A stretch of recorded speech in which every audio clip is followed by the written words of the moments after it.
I can't even imagine what the suicide and homicide and just the rates of depression, and accidental deaths due to overdose are going to look like in the future.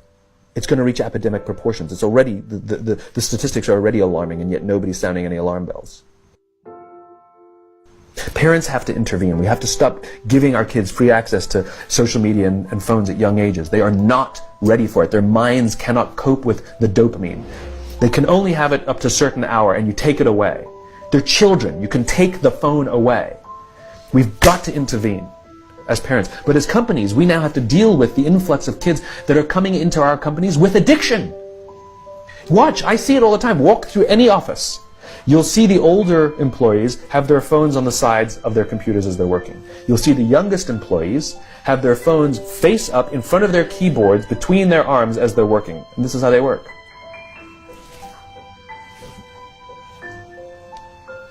And the science is alarming. They did experiments on mice where they did the multitasking. They put flashing lights to mimic going from the computer to the cell phone, the computer to the cell phone to the TV.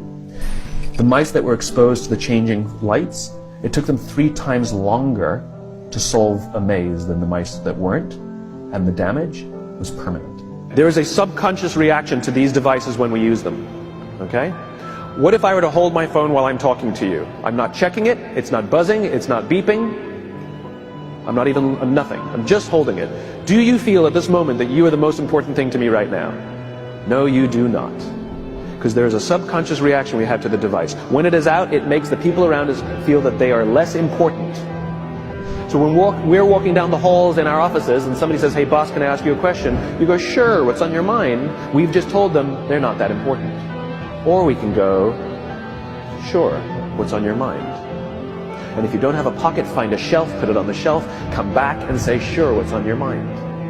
When we show up to a meeting, or a lunch, or a dinner, with our colleagues, our clients, or our friends, or our families, and we put the phone on the table, we have announced to everyone in the room that they are not that important to us. And by the way, putting the phone upside down is not more polite. My favorite one is when the meeting or at a lunch with someone, that the phone will ring and the caller ID will pop up and they will go, I'm not going to get it. Oh, so magnanimous. Oh, lucky to eat with you today. Or they could just put the damn thing away. You can tell how addicted we are. When somebody pulls out their phone when you're with them, how uncomfortable does that make us feel? You're walking down the street with someone, they pull their phone out. We feel stupid, so what do? We pull our phones out. We're so addicted. Somebody goes to the bathroom when we're at dinner, and what do we have to sit there by ourselves? God forbid we should look around the room for 5 minutes. We pull our phones out. Meetings, awful. What do we do when a meeting happens, right? Everybody's sitting waiting for the meeting to start. Bob's running a few minutes late.